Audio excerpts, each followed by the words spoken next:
It is Yoda Monday evening. Come, let us meditate like a Jedi. We turn our attention this evening to the latest iteration of very easy meditation. Let us begin with the first of 4 phases of mindful crease counting. The luxury electric vehicle of mindfulness and meditation traverses the smooth road afforded by Anu Yoga's energy work. There are many flavors of energy work, but the one I find most efficient is mudra, or finger gesture oriented. Allow me to illustrate.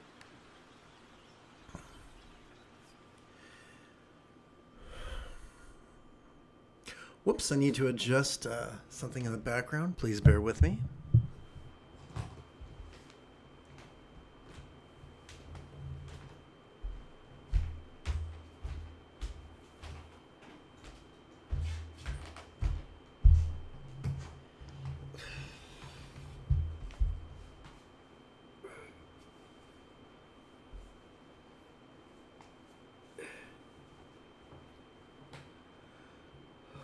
Okay, that's better. So over the span of 12 inhalations, we could advance our thumb in the following manner, beginning with our little finger. 1, 2, 3, 4, 5, 6, 7, 8, 9, 10, 11, 12. We can multiply this by 8 by counting on our left hand, not 8 inhalations, but 8 sets of 12 repetitions in the following manner. 1, 2, 3, 4, 5, 6, 7, 8. For a total of 96. We indicate or keep track of our first of 4 collections of 96 by resting the great knuckle at the base of our right little finger upon the tip of our left little finger, palms up in our lap. Now, yes, that can seem a little overwhelming, but remember, repetition is the mother of skill. Come to these live streams every 12 hours or so, and in a week or two, you could master the Buddha's Eightfold Path. By the way, working with our little knuckles gently invites our subtle energies to coalesce in the bladder region of our lower abdomen. Now that we've talked about what to do with our fingers, let's discuss what to do with our minds. Ooh, hey Jay, what do you say? Likewise, Jay, I'm always happy to hang out with you. What if enlightenment was nothing mystical or magical or for the elite? What if enlightenment was simply mastering Gautama Buddha's Eightfold Path? But what do we mean by mastery? No infant is born knowing how to use the toilet, how to tie their shoes, how to brush their teeth, or how to ride a bike. And yet, by the time most children are ready to enter first grade, they can do those things with such comfort that they perform them spontaneously, habitually, easily, and effectively. And that is exactly what mastery is. So here is the wild thing. If all we do is practice the 7th folds mindfulness and the 8th folds meditation, then the remaining 6 folds of the Buddha's Eightfold Path will take care of themselves. And we shall see that in great detail as this evening's lesson unfolds. Kevin!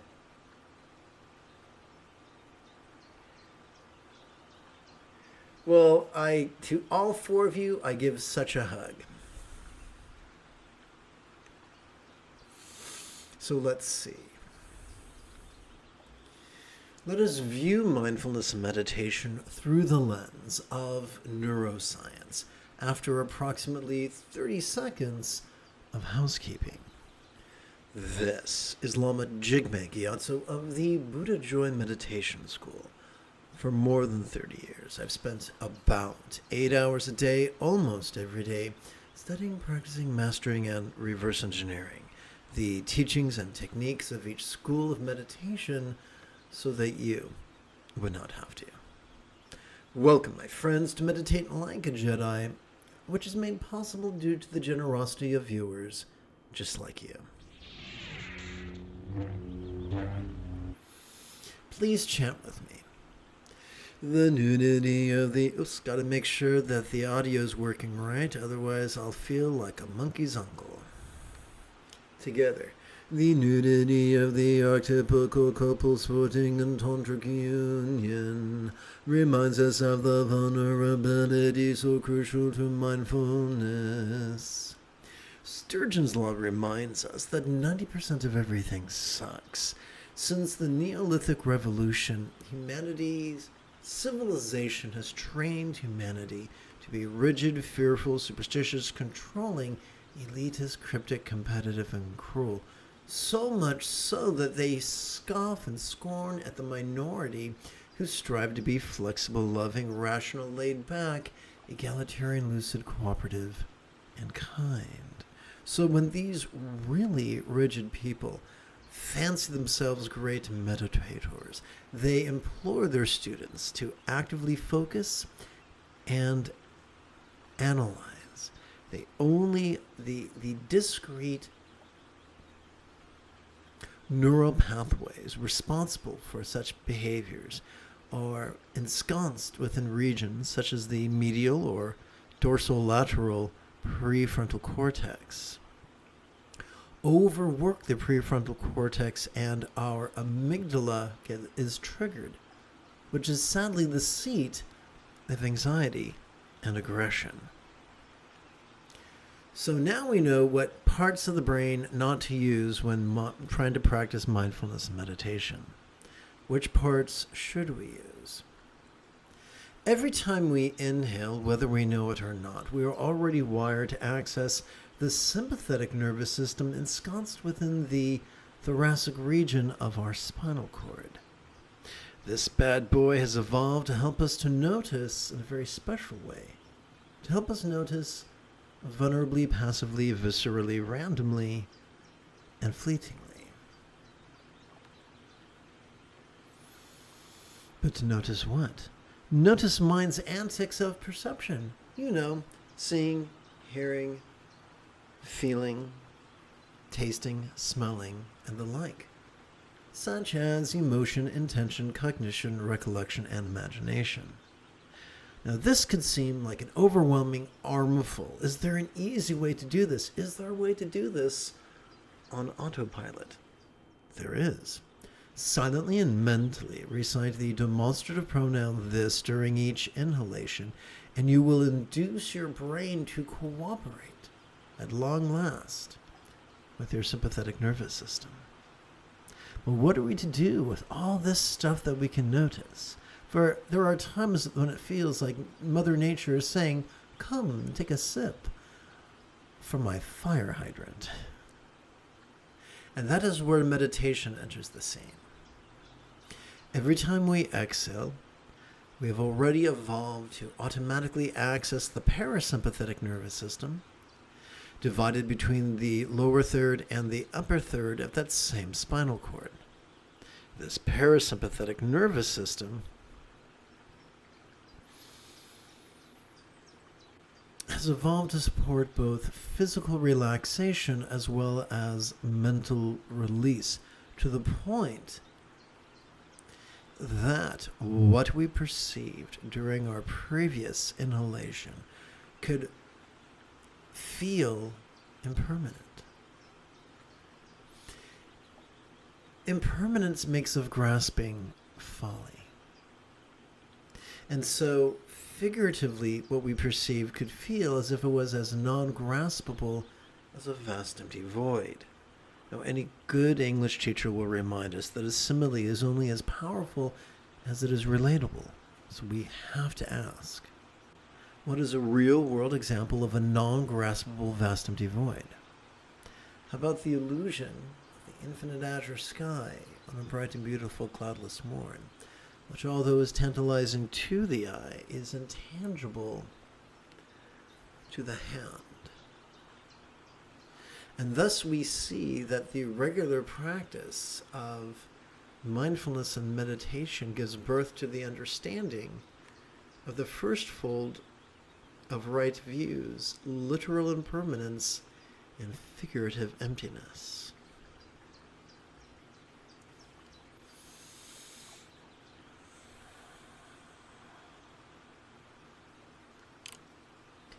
And so, together as a team, let us meditate right now. Remember, the moment you have a specific question about Buddhist chanting, Buddhist meditation, or Buddhist philosophy, simply type your question in great detail in the chat window.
We come now to our second of 4 phases of mindful crease counting.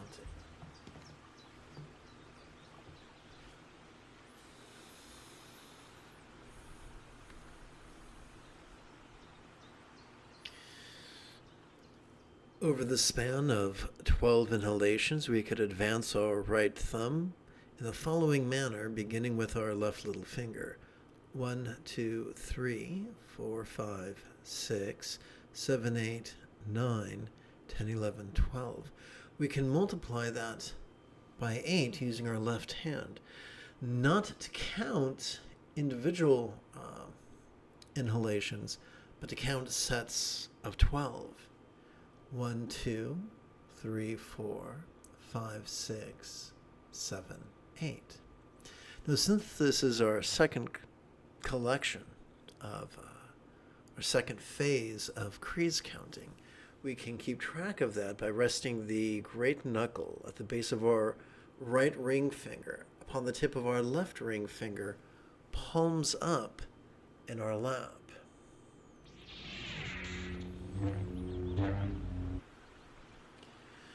Doing so gently invites our subtle energies to coalesce in the navel region of our mid-abdomen. So in other words, we get to sit like a pussycat. Please chant with me, or please meow with me. The translucence of the all-good father and mother depicted in paintings reminds us of meditation's experience of impermanence and non-graspability. Before I share with you the second benefit of mindfulness and meditation, I wish to review with you the bare bones practice. The key to vulnerably, passively, viscerally, randomly, and fleetingly notice mind's antics of perception, emotion, intention, cognition, recollection, and imagination is to silently and mentally recite the demonstrative pronoun this during each inhalation. The key to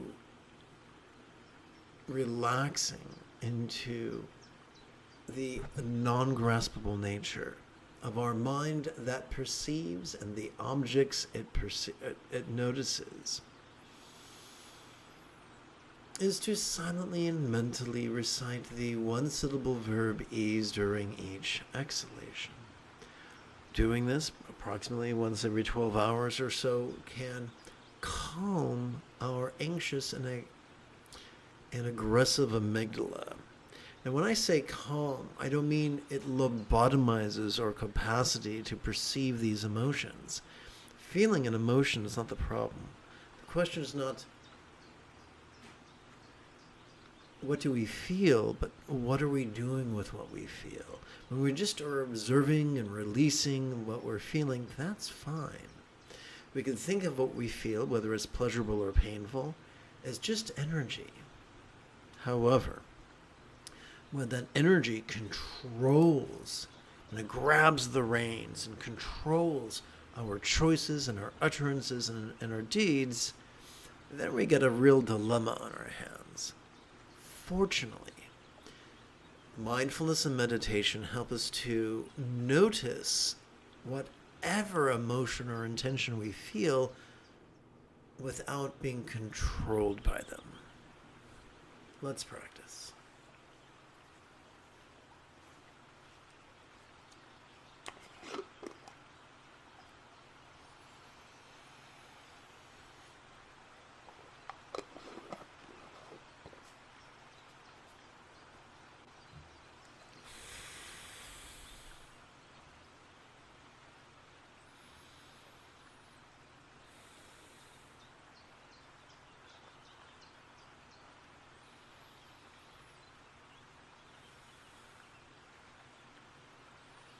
Sometimes kitty cats have the zoomies.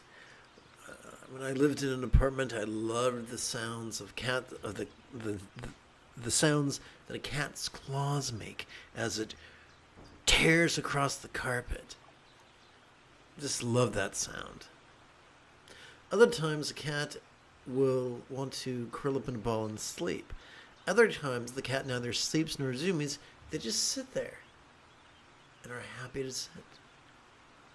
Come, let us rejoice in the simple act of sitting and breathing and noticing and releasing.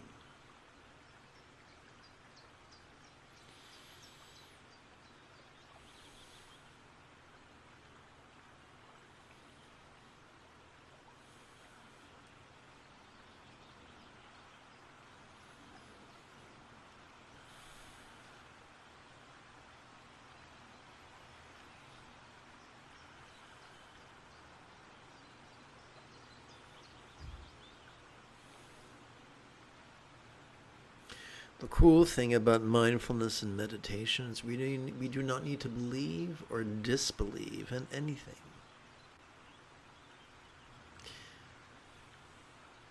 So it is compatible with every religion and every agnosticism and every atheism.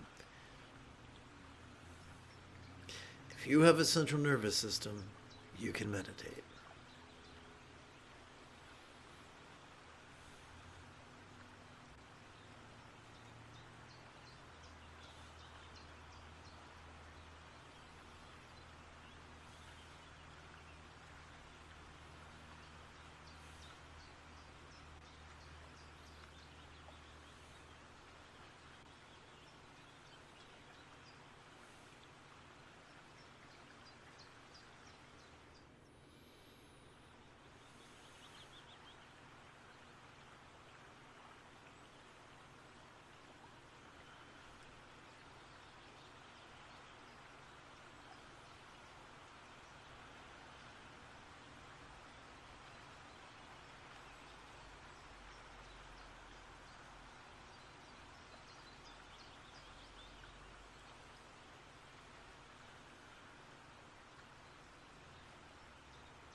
We have the capacity to feel the full spectrum of emotion. It is not our job to pick and choose what emotion we feel. It is not our job to debate and try to flog our emotions about the head and shoulders with our big old cerebral cortex. Our job is to notice and release. Whether that which we notice is external, internal, physical, mental, pleasurable, painful, interesting, boring, glorious, or grotesque.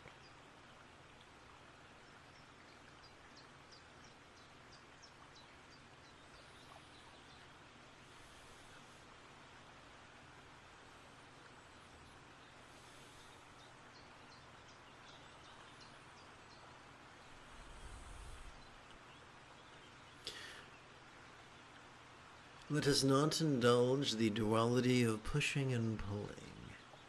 And when we notice the impulse to push or pull, let us do just that. Notice the impulse and relax into the impulse. If your body wants to sneeze, it tenses up. You cannot sneeze and relax at the same time. So similarly, when we feel an impulse, we feel an emotion, it's safe, it's always safe to watch it and relax into it, which guarantees we will not be controlled by it. And by we, I mean our choices or our utterances or our deeds.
So, whoops, Sam has some troubles here. Let's go over here.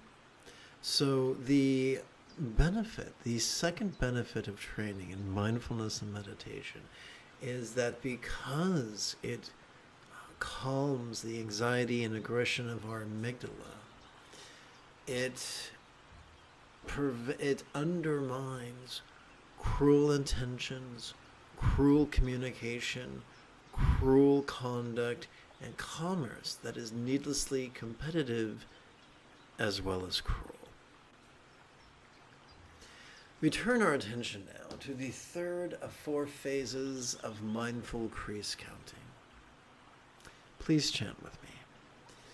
The beauty of sky blue kuntu zongpo and cloud white kuntu zongpo yum yum reminds us of the highest love, spontaneous and uncontrived.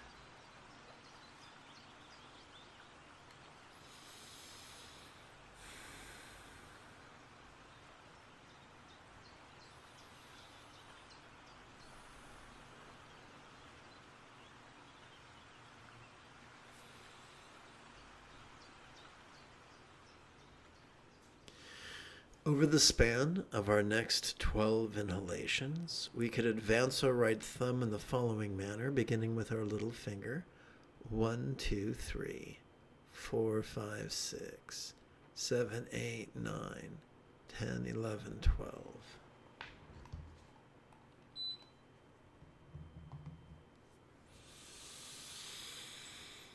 We can multiply our set, our 12 inhalations by 8 on our left hand. 1, 2, 3, 4, 5, 6, 7, 8 sets of 12 repetitions.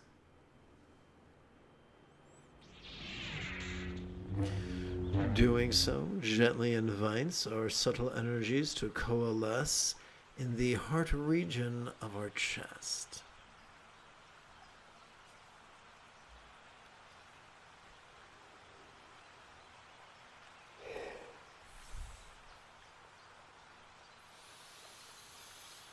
By way of review, the most efficient way to vulnerably, passively, viscerally, randomly, and fleetingly notice mind's antics of perception, emotion, intention, cognition, recollection, and imagination is to silently and mentally recite the demonstrative pronoun this during each inhalation. The most efficient way to relax into mind's into the non-graspable nature of mind that notices, as well as the non-graspable nature, the impermanent, the temporary nature of all that can be noticed, is to silently and mentally recite the one-syllable verb ease during each exhalation. Do this practice and play with mindfulness and meditation every 12 hours or so, and you could stimulate your anterior cingulate gyrus, a part of our brain that functions as the hub of our mirror neurons, the seat of empathy, the root of compassion and love.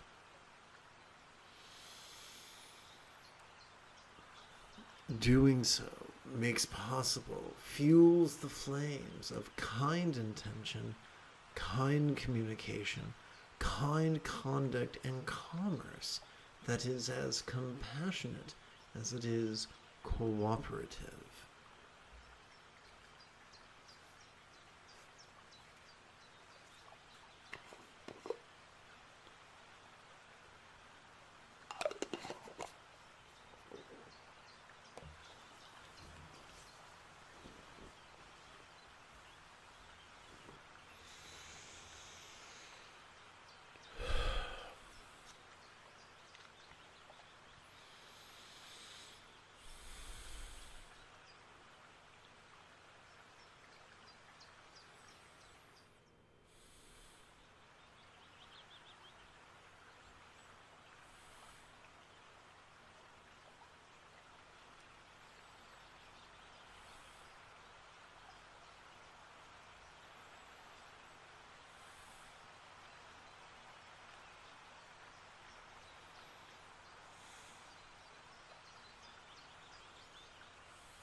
Oh, here's a fun turn of phrase.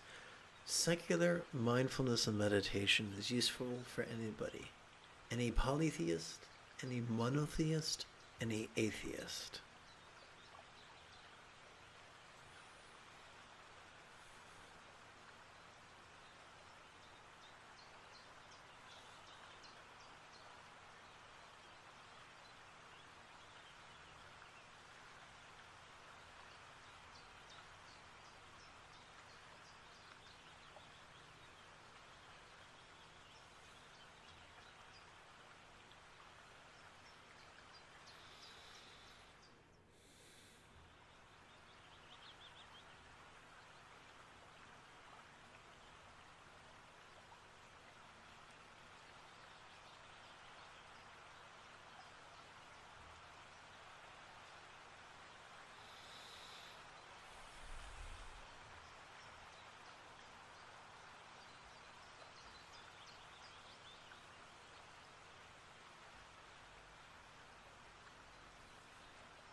We come now to our fourth and final phase of mindful crease counting.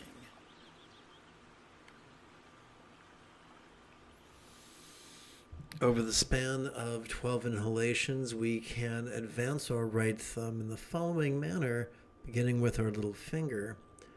1, 2, 3, 4, 5, 6, 7, 8, 9, 10, 11, 12. We can multiply this 12 by 8 for a total of 96. 1 set of 12 inhalations. 2, 3, 4 sets of 12 inhalations each. 5, 6, 7, 8 sets of 12 inhalations. We can keep track of this fourth collection by resting the great knuckle at the base of our right index finger, upon the tip of our left index finger, palms up in our lap.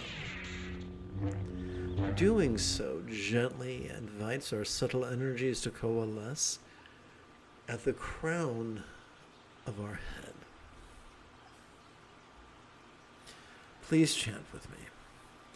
The stability with which Kaibu Samanta Mandara sits, and the abandon with which Cloud White Samanta Mandari sports, reminds us of the effortless effort of centered spontaneity. By way of review, the key to vulnerably, passively, viscerally, randomly, and fleetingly noticing mind's antics of perception, emotion, intention, cognition, recollection, and imagination is to silently and mentally recite the demonstrative pronoun this during each inhalation. When we silently and mentally recite the one-syllable verb ease during our exhalation, we cannot help but release what we perceived during the previous inhalation. This brings us to the fourth benefit of mindfulness and meditation. The more we play with mindfulness and meditation, the more we will find that our choices, utterances, and deeds are flowing from the effortless effort of love's centered spontaneity. No, not the scattered spontaneity that we might experience after our fourth consecutive shot of espresso, but the centered spontaneity that is the effortless consequence of playing with mindfulness and meditation. This is our Buddha nature in action. Our Buddha nature, simply a charming Iron Age way of describing our sympathetic nervous system, which makes possible mindfulness, our parasympathetic nervous system, which makes possible meditation, and our anterior cingulate gyrus, which makes possible empathy. Let's meditate.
May we joyfully relax into the perfect imperfection of our Buddha nature. If you feel that I have earned it, you could give this live stream a thumbs up. You could even help support this channel. And I've got to make sure that, there we go. And in approximately 11 hours, I would very much like to return to tomorrow's early morning meditation class and group practice. And if you are as geeky as me, may the Force be with you always.